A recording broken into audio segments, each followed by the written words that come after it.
guys, welcome back to the channel. Sorry it's been a little bit since we've been posting. Life's been a little bit crazy. As you saw in my last video, I made comment changing up the training routine just a little bit, suffering from some little nagging injuries here and there. So we're looking on lightening up, work on functionality, but still try to be strong, look good, and live a good, healthy life. So today we're going to go over something that I think is very important and is basic to anybody that wants to exercise and train and see results in anything that they do, no matter what style of training that you do. So today we're going to be going over intensity. So intensity is a topic that's talked about all the time in the fitness industry. No matter what style of training you do, intensity is in a topic. So we're going to go over it in a general idea so you can apply it to however type of training that you do. So intensity can also be called strain. When we talk about strain, strain always equals adaptation. So when we put strain on the body is an amazing thing and it adapts to that strain that you've placed on it. Adaptation, again, equals change. How change is expressed is either in strength, muscle growth, which is called hypertrophy, or cardiovascular endurance. So no matter what style of training you do, whether it's powerlifting, Olympic weightlifting, functional training, just running, whatever, if you put strain on the body and there is adaptation that is made, you will see change in either your numbers, your muscle growth, or your cardiovascular endurance. So how do we express intensity? Intensity is expressed in three ways: time, weight, and reps.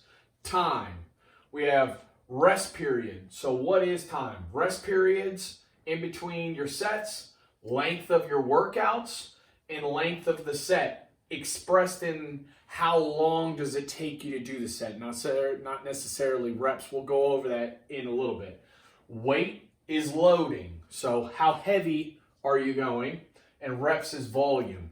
How many reps, sets in a workout are you doing? Okay, those are your three ways that intensity is expressed. Now, when we talk about, we got a lot of people that use heart rate monitors. I use a heart rate monitor. I wear it every day when I work out. So when we talk about intensity, we want to talk about what our heart rate percentage is.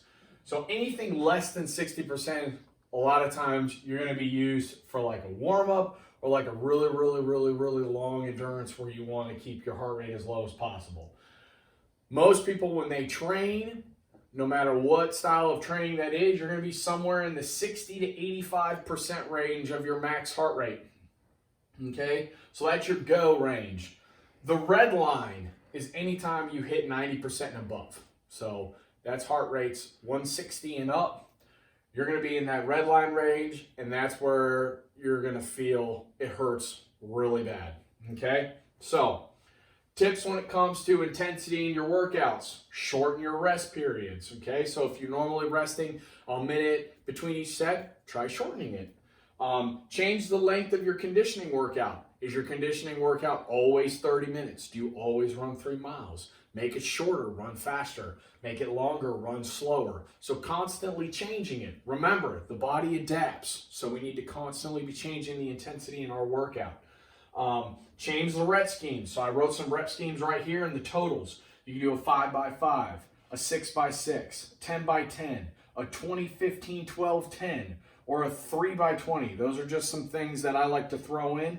So 5x5, you're doing 25 reps, so not a lot of reps. You want a heavier load. 6x6, 36 reps. Again, heavy load. 10x10, that's 100 reps, so a much higher volume. Your loading is going to be lower. The 20-15-12-10, that's 57 reps. That's in the middle range, right? So as the reps go down, the weight goes up. 3x20, 60 reps. Again, a longer set, so your weight is going to be mid-range. Increase your weight. So as you work out, one of the biggest tips that I can say is keep a log journal or track the weights that you are using so you're not constantly using the same weight. Again, adaptation. The body adapts to what we put on it. So as the weight gets easy, we need to increase the load, okay? Also, slow the movement, okay? So this is what I was talking about, a length of set, okay? If you're normal bench pressing, you're pressing like this, you can slow the set, okay? And make your reps longer. It's time under tension, okay? You can also do negatives. So if we're bench pressing and I'm laying on a bench, I can go real slow, count to 3 or 4 on the way down, and then normal up.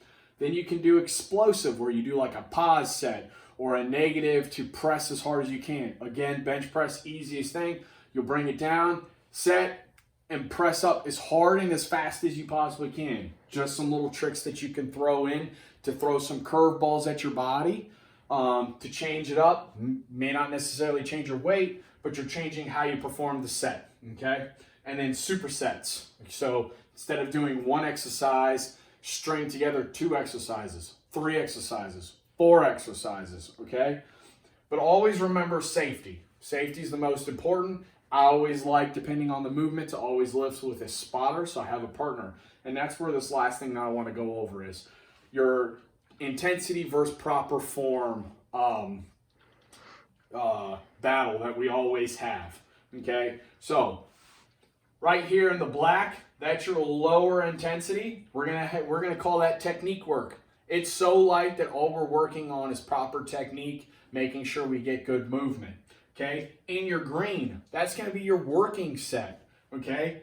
That's going to be loading that you're actually putting work on the body, but you're still using good technique, okay? And in the red, that means that either the weight or the speed in which you're moving, you have broken form, and now you've put yourself in possibly a situation to get hurt, okay? Lifting weights is not dangerous. Lifting weights with incorrect technique and form is dangerous, and that's when you get injuries. So, how do we make sure that we are lifting intense enough? And that's where a good workout partner and a spotter comes in. We want to flirt with this line right here. We don't want to go so far into poor technique that we can get hurt, but we don't want to be so far into the green that we're really not putting strain on the body. We want to flirt right here. And that's where a partner comes in, that they can check you on your technique or help you when needed, but that we're constantly pushing that part where it comes into we're possibly getting to the point that it's so intense that we break down in technique, okay? You guys have a good week. Always remember, be safe, enjoy your workouts. We'll see you next time.